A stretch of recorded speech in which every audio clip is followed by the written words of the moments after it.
Quand tu as une femme qui n'apporte pas le soutien financier à son mari, cet homme-là, quel qu'en soit le degré qu'il va te respecter, il va te respecter avec limite, quoi. Tu as beau t'occuper des enfants, tu as beau accoucher, tu as beau lui donner même des idées par rapport à certaines choses qu'il veut faire, qu'il t'en parle. Tu as beau faire tout cela, mais si tu ne lui apportes pas un soutien financier, l'homme-là sera toujours, il va te respecter, mais son respect sera limité. Et parfois, même certains de ces hommes, ils partent dehors chercher des femmes qui ont plus d'argent, des femmes qui sont assises, des femmes en fait, qui sont financièrement assises, les femmes qui ont leur maison, les femmes qui ont des voitures, les femmes, en fait, les femmes qui sont financièrement stables. Parfois, ces hommes-là même vont aller chercher ces femmes-là dehors juste parce que quand il a besoin d'aide, elle est là pour eux. Juste parce que quand il a un problème et que s'il pose ce problème à cette dame peut l'aider quoi, peut l'aider financièrement. Je parle de financièrement parce qu'en dehors d'aide financière, quelle aide elle peut encore lui apporter?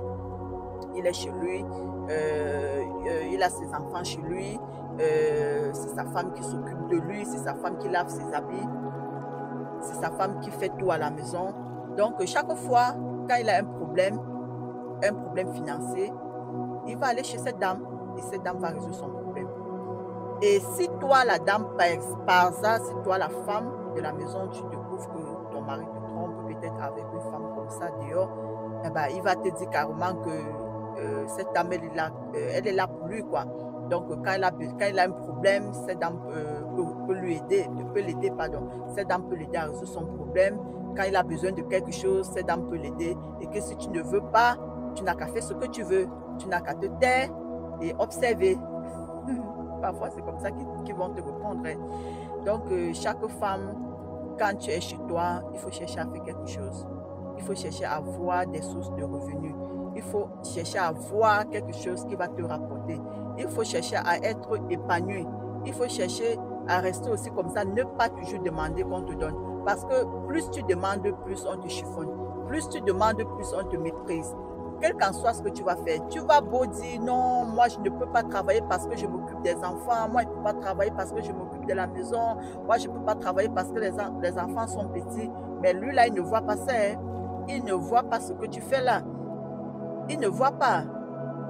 Il se dit que tu ne fous rien. Il se dit que tu es à la maison, tu ne fous rien. C'est lui qui s'occupe de toi.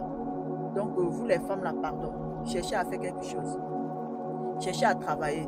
Cherchez à chercher quelque chose qui va vous rapporter de l'argent. Que vous allez rester comme ça, vous serez épanoui. Et que si possible, même vous pouvez soutenir vos maris financièrement s'ils en ont besoin. Sinon, vous n'aurez jamais un respect profond. Sinon, vous serez toujours méprisé. Il y a les exceptions. Il y a des hommes qui sont conscients et ils sont conscients que la femme... son travail de maison, son travail d'occuper des enfants, c'est un grand travail et c'est un sacrifice. Parce qu'il faut qu'on le dise, c'est un sacrifice. Une femme, surtout ici en Europe, une femme qui est à la maison, elle ne travaille pas parce qu'elle accouche des enfants, c'est un sacrifice. Elle aussi, s'il n'y avait pas ses enfants, elle pouvait aller travailler. Et ce que vous oubliez, c'est que ces femmes-là, si elles ne partent pas travailler, c'est parce qu'elles sont à la maison avec des enfants. Et que si vous partez travailler, c'est parce qu'elles sont là avec ses enfants. Parce que je connais des couples que la femme, elle s'en fout. Hein. Un jour, j'ai porté une femme, j'ai partagé mon trajet avec une femme sur Citigo, avec l'application Citigo. J'ai partagé mon trajet avec une femme. Elle partait travailler et elle m'a dit, bon, elle me racontait ses journées, ses nuits. Elle me disait, elle n'a pas dormi. La nuit, elle a dormi à 1h parce que son bébé a 1 mois. J'ai dit, waouh, ton bébé a 1 mois et tu pars travailler. Elle dit, bah, elle s'en fout, hein, elle doit aller travailler. Déjà, toute la grossesse, elle était à la maison, l'enfant l'a menacée et elle a accouché. Il faut que son papa s'occupe aussi de l'enfant. Donc, elle a tellement imposé que elle a imposé son mari de demander un congé de paternité pour pour venir s'occuper de l'enfant à la maison. J'ai dit l'enfant avait, elle m'a dit son bébé a 1 mois. Elle m'a montré les vidéos parce que la nuit, quand l'enfant ne dormait pas, quand l'enfant faisait ses crises d'enfant, les crises nocturnes des enfants, vous connaissez, et elle était en train de filmer, donc elle me montrait des vidéos et tout et tout. Elle a dit carrément que non, ma soeur, moi j'ai besoin d'être épanouie, je ne veux pas m'étouffer.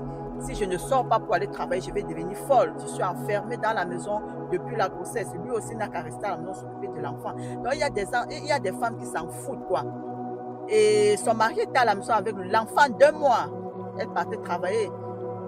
J'ai partagé mon trajet avec elle. Elle travaillait dans un restaurant à Paris. Elle m'a dit qu'elle fait la plonge dans un restaurant à Paris. Donc, elle travaillait. Et je lui demande que tes horaires de travail. Elle m'a dit qu'elle travaille de 8 heures. Non, parce que on était parti, c'était vers 9 heures. Elle m'a dit qu'elle travaille de 10 heures à 18 heures. J'ai dit waouh. Donc, de 10 heures à 18 heures. Et là où je l'ai porté, on avait fait en voiture. On avait fait presque 50 minutes de route. 50 minutes de route. Et imaginez si elle prenait le transport en commun, elle devait faire même peut-être 1 heure à 1 heure et demie de route. Donc, si elle finit le travail à 18h30, elle va arriver chez eux, disons, à 20h. Vous voyez que le père était obligé de rester à la maison avec l'enfant de 1 mois toute la journée. Mais il y a des hommes qui ne comprennent pas. Il y a des hommes que leurs femmes restent à la maison parce qu'elles se disent que non, je vais rester à la maison, m'occuper de mes enfants et mon mari va aller travailler. Mais ces hommes-là vont se foutre d'elle. Ces hommes-là ne vont pas tenir compte de ça. Ces hommes-là ne vont pas tenir compte que ces femmes-là sont à la maison parce qu'elles ont des enfants, elles ont des bébés, elles ne peuvent pas travailler. Et il va venir te manquer de respect comme ça, il va venir te gifler ça à la face comme ça, que bah, tu n'as qu'à observer et te taire. Parce que quand j'ai un problème, je vais vers elle et elle va m'aider. Donc, c'est un peu compliqué la vie des femmes, la vie de couple, c'est vraiment, vraiment compliqué. Et il y a des paroles qu'on va souvent t'avancer qui vont te faire très, très mal. Mais si tu sais ce que tu veux, bah, tu vas accomplir ta mission, quoi. Mais l'essentiel, c'est que toute femme qui est dans un foyer, toute femme qui est en couple, elle doit chercher à faire quelque chose. Elle doit chercher à s'épanouir. Elle doit chercher à trouver quelque chose qui va lui rapporter, ne serait-ce qu'un peu, pour souvent s'en passer de certaines choses, quoi. Parce que imagine, si tu es une femme qui est à la maison toute la journée, tu fais ça et que tu n'as aucune source de revenus, tu es là, tu demandes tout jusqu'aux garnitures. C'est terrible, surtout ici en Europe.